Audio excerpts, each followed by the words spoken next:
Hey, Cock 45 here. Don't tell anybody, but I've got another mountain gun and I'm not in the mountains. All right, cowboys, let's see if you want a mountain shot. All right, how about another one? And Mr. Arizona Tea Jug, you need a round? Yeah, a Magnum round. So is this bowling pin right here in front of me.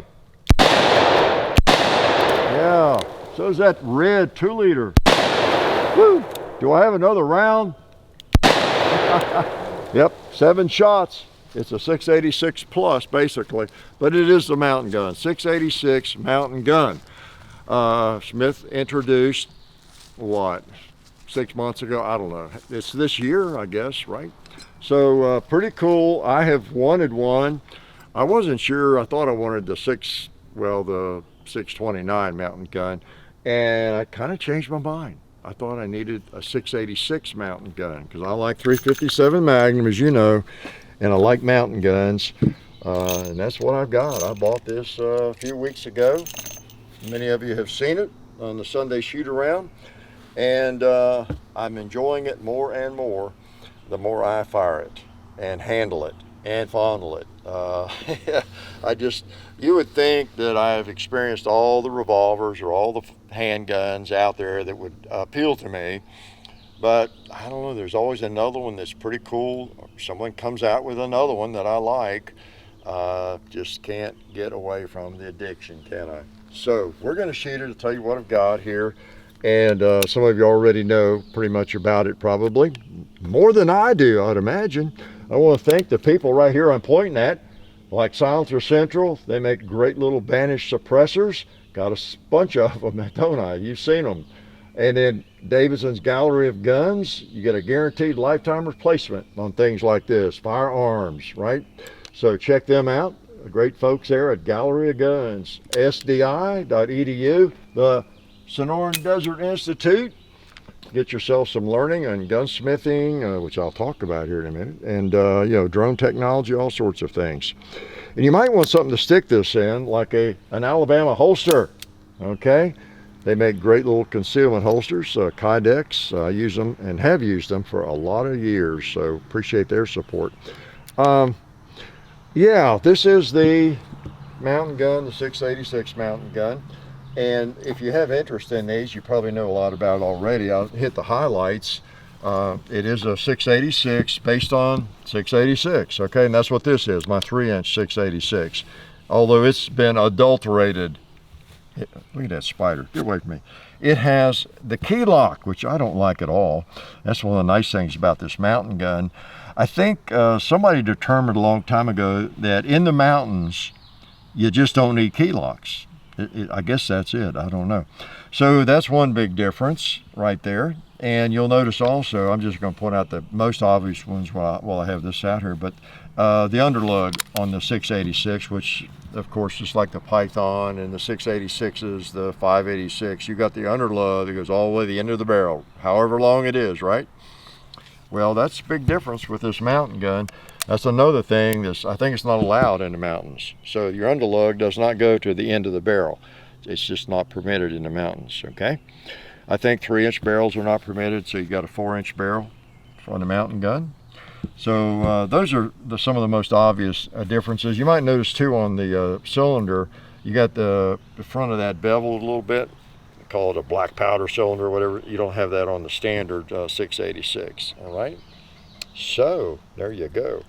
And what else? It's really obvious. Sights are different. Now this 686 is, how long have I had that? About 10 years, y'all should know. You got different sights set up. You got a gold bead front sight, which I kind of like. Now I don't like the fact that they lied to me, because it's not really gold. I think it's brass, so I want to get a refund on that. Get my gold. Adjustable rear sights. Some of the, another obvious difference is you have a ball detent lockup, kind of like the old triple lock, but not exactly. Right here under the yoke. So that's different, isn't it, on the mountain gun 686. Now you don't have the lockup at the end of the ejector rod. You got the ball detent there, and then the standard at the back of the recoil plate. Okay, so a little different. So it's not a triple lock. they didn't go back to, as I understand it, triple lock was pretty complicated to make, manufacture, and get it made where it wasn't in a bind and all that sort of thing. So, you know, Smith went away from that after a few years. So it's supposed to be stronger. Also, the forcing cone is supposedly reinforced, and it does appear to be. You can't really tell from the dirt, but I don't know. We're studying it really closely here before the video. There's kind of like a crush washer or something around the barrel, the forcing cone, that is a little bit different from the other one. So it is supposedly reinforced. And I say supposedly, not like I'm accusing them of lying to me, but it's a little stronger there. Some of the things they've done to it. Okay, and you know, it's a round butt, and you know, just a nice pistol. Now, the other thing I need to show you is some of your gagging already. Like, Hickok, what about the grips? Well, these are the grips that came on the mountain gun. Okay. And they're Tyler Gunworks Bear Hug, and they're pretty, and they feel good. But now when I shot this the first day, I was getting some pain. I was getting a little bit of pain up here. I don't know if that means they just need to be worked down. I could probably Dremel them down to where they'd be fine, I guess. But I just, I'm in love with these Hogue Bantam grips. They just feel great, so I put them on there, okay? It is a mountain gun. In the mountains, you run into ice, rain, snow, bad weather, and so, you know, theirs might be better. Plus, they're a little smaller, and so I kind of like that. I'll probably leave those on. But those are nice grips, and I put them on this firearm because they fit. It's an L frame, right? That's why I have it out here. So pretty grips. So just use your imagination what this gun would look like with those grips. Okay. All right, I got a bunch of other guns. I have a reason, maybe. I don't want to prolong it, but mountain guns. This is cool. I'm going to shoot it again. Can I shoot some specials instead of those Magnums? Let's just put some specials in it. Okay, 38 special. So it's a great little plinking gun. I really enjoy it, I have to say.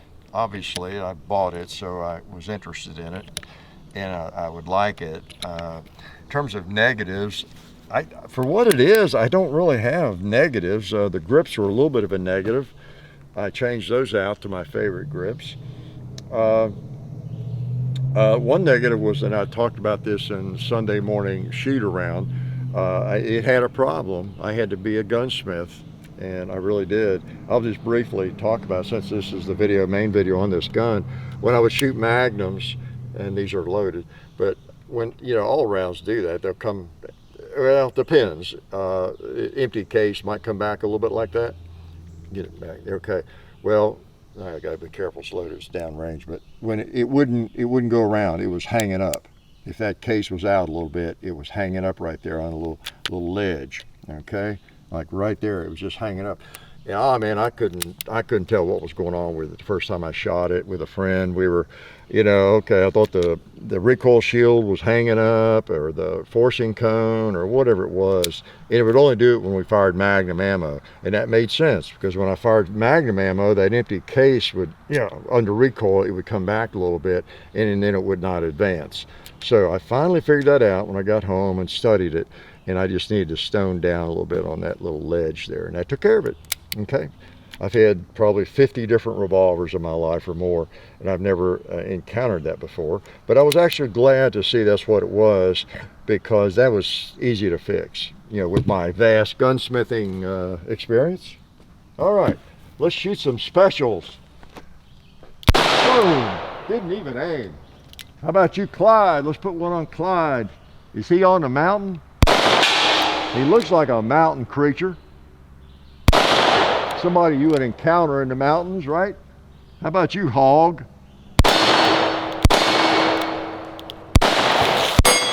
Got a nice double action and single action. So I've enjoyed firing it, I'll have to say.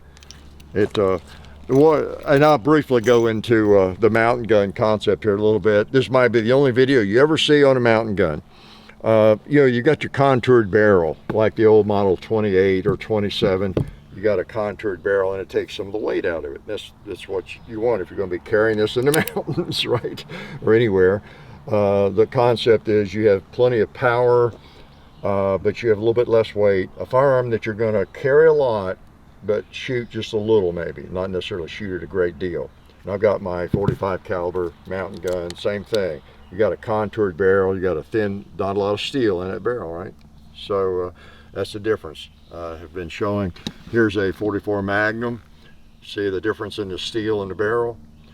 Yeah, so you lighten up the barrel. None of these are loaded, of course, and you reduce the weight. And you know, that's really key. Round butt reduces the weight to some extent, and you want a firearm that just balances well. It's a little bit easier to carry, and you know, but still has the power you need against grizz or whatever, right, in those mountains. So we'll shoot some Magnums here. The reason I got some of these out is, again, briefly, the whole concept, you know, the old Smith & Wessons, like this is made in the 50s.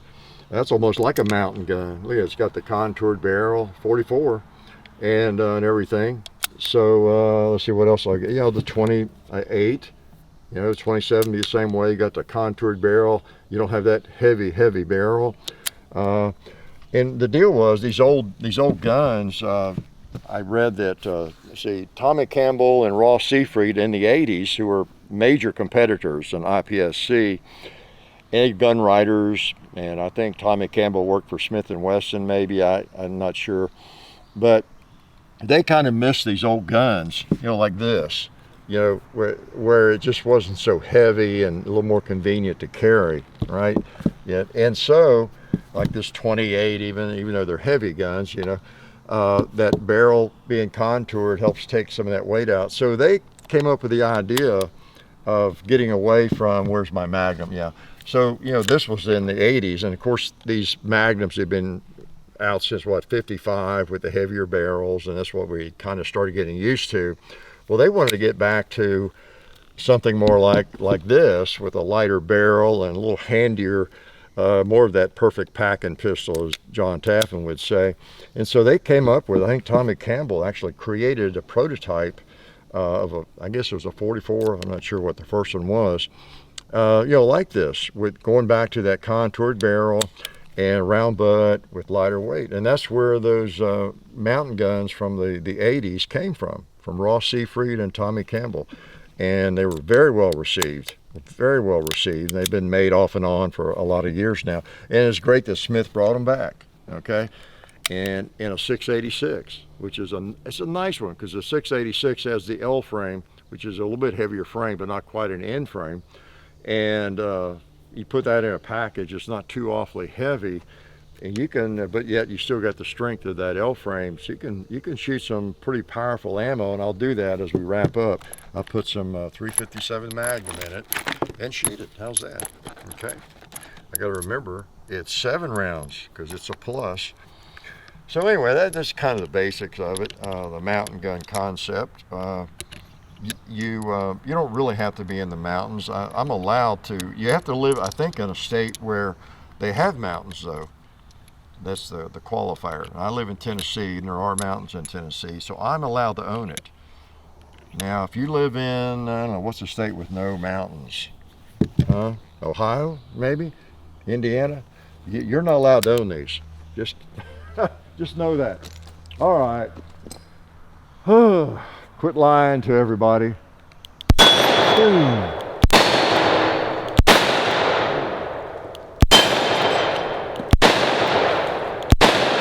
I think I have one more 2-liter.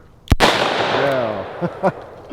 So anyway, mountain gun, shooting it in the hills of Tennessee, not in the mountains today, but the 686 357 38 special is pretty cool. I'm glad I bought it, and I'm glad I was able to fix it. So I should get some special diploma, maybe from SDI or somewhere, don't you think? So I'm glad y'all came out to enjoy my mountain gun on flat land. Life is good. Oh yeah, that's better. This is a great gun for defense. Oh hey, didn't see you guys there. While I've got you here, I want to remind you of our friends over at Talon Grips and Ballistol. Talon Grips makes grips, can you believe it, for all different types of firearms. You can get rough texture or more of a rubberized texture. It just sticks right on there. really affordable, really cool option to improve the grip for your handguns or rifles. So please check them out at talongungrips.com. You'll be glad you did. And also Ballistol. Dad has been using Ballistol for many years. It's a cleaner and a lubricant, and it's non-toxic. It works really great, and we're happy to have them on board since it's been a part of our shooting endeavor for a very long time. So go to ballistol.com, talongungrips.com, and also while you're out there, I'm juggling all these things here. Also, while you're on the internet, please do check out our other social media like Hickok45 on Facebook. There's also Hickok45 on Twitter, The Real Hickok45 on Instagram. There's a John_Hickok45 on Instagram where I do some things. There's Hickok45.com. You can find us also on Gunstreamer. So check out all that stuff and then watch more videos.